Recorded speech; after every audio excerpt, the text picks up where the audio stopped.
Ils ont chacun leur nom. Hillside Fire, Easy Fire, Maria Fire, Kincaid Fire. Ces incendies continuent de progresser et de ravager des milliers d'hectares en Californie.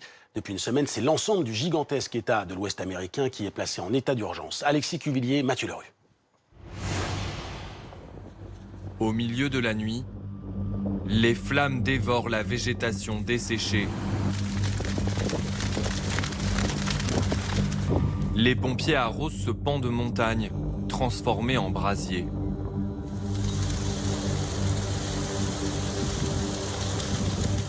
Ils tentent de limiter au maximum la progression de ce nouveau feu.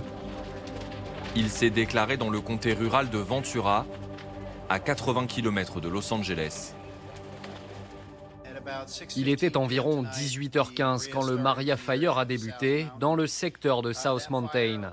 Le feu s'est répandu très vite, attisé par des vents d'Est. Il a détruit au moins 2000 hectares. Nous avons mobilisé immédiatement plus de 400 pompiers sur ce feu. Maintenant, ils se dirigent vers le sud-ouest. Par mesure de précaution, environ 7500 personnes ont été évacuées de la zone. La mission des pompiers est de tenir le feu éloigné des maisons. Un objectif parfois difficile à tenir.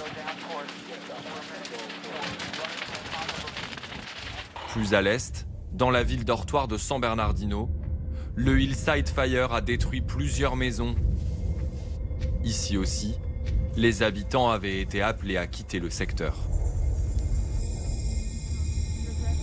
Depuis une semaine, la Californie est confrontée à une vague d'incendies destructeurs. Les feux de forêt ne sont pas inédits à cette période, mais ils sont de plus en plus fréquents. La faute à une sécheresse endémique.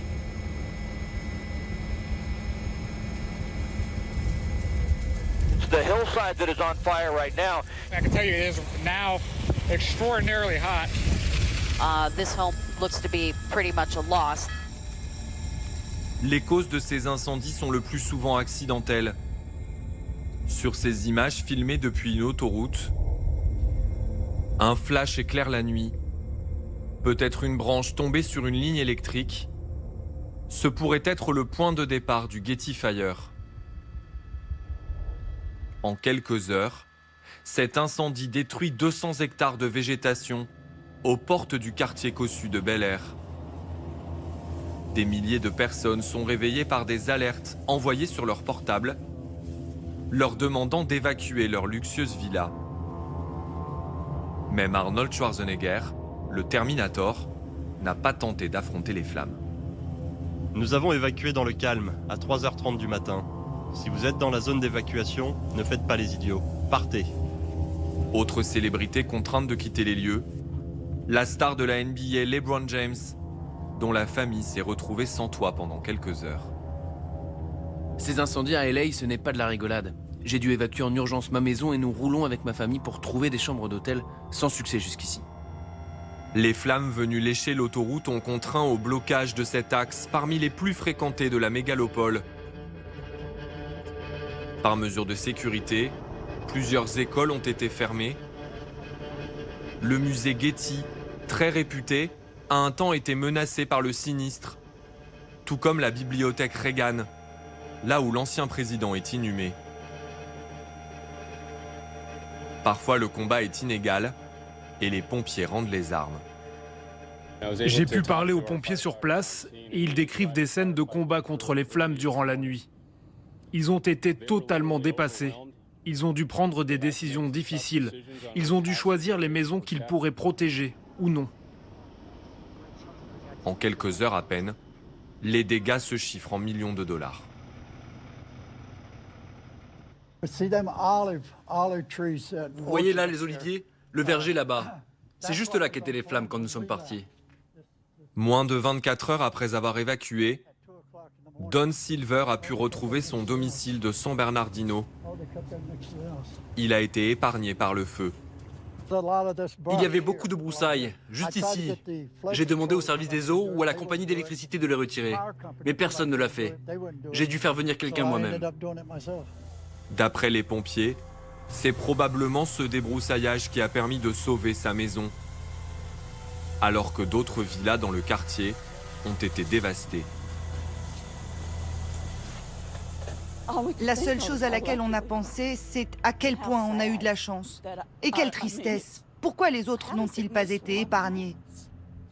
Matthew Valdivia n'a pas eu la même chance. Ce père de famille de 35 ans peine à le croire. Sa maison, achetée il y a à peine un an, n'est plus qu'un tas de débris. Je suis dévasté, dévasté. Là, c'était la cheminée, près de laquelle on avait fêté notre premier Noël, notre premier Thanksgiving. Cela fait très mal, c'est fou. Seul motif de soulagement, que ses 4 enfants et son épouse soient sains et saufs. À 800 km plus au nord, un panneau accueille le retour des habitants de Windsor. Lynn Darst a pu enfin retourner chez elle après 5 jours passés à l'abri. Avec les voisins qui sont de retour maintenant, on s'est tous pris dans les bras ce matin. Nous sommes si heureux de voir nos maisons, de voir que tout le monde est sain et sauf. Elle a réalisé une pancarte pour remercier les 5000 pompiers mobilisés, considérés ici comme des héros. Ils sont en train de venir à bout du Kincade Fire, qui a consumé plus de 30 000 hectares en 8 jours. On s'en sort mieux que ce qu'on aurait pu craindre. Cet incendie concernait de nombreuses zones habitées. Les périmètres d'évacuation s'étendaient jusqu'à l'océan. Tout avait été planifié pour le pire des cas, mais finalement, on l'a évité.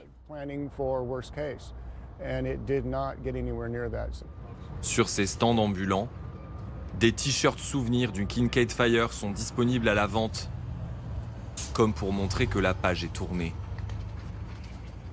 Au plus fort de l'incendie, la situation était préoccupante dans ce secteur, à une centaine de kilomètres au nord de San Francisco. Je pouvais voir ce nuage de fumée et comme une boule de feu dans le ciel. Je me suis dit, il faut que je protège ma maison. Et sans doute en une demi-heure, ou même moins que ça, le feu était ici. La région est particulièrement réputée pour ses vignobles. Soda Rock était une institution en Californie. Il ne reste plus rien de ce bâtiment vieux de 150 ans. Le vent peut envoyer des braises enflammées ou des morceaux en feu à plusieurs miles. Quand ils atterrissent dans certaines zones, ils trouvent quelque chose de combustible, les meubles, la végétation, des choses qui brûlent vite. Des feux spontanés qui frappent au hasard. Au moins 140 maisons ont été réduites en cendres. Après cette semaine éprouvante, la Californie s'est trouvée un bouc émissaire, les distributeurs d'électricité. Dans les zones où le risque incendie a été jugé élevé, le courant a été coupé préventivement. 2 millions de personnes en ont été privées. Une décision difficile à comprendre pour la population. Mais surtout, le mauvais état de certaines lignes aurait été la cause de plusieurs départs de feu.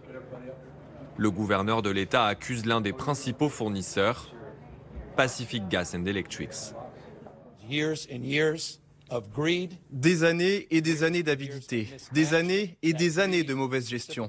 À cause de leur cupidité, ils ne se sont pas préoccupés de renforcer leur réseau ou d'enfouir leurs lignes électriques. Ils n'ont tout simplement pas fait leur travail. La cause principale de ces feux en Californie reste la sécheresse. Sauf pluie importante dans les prochains jours, le risque de nouveaux incendies reste très élevé.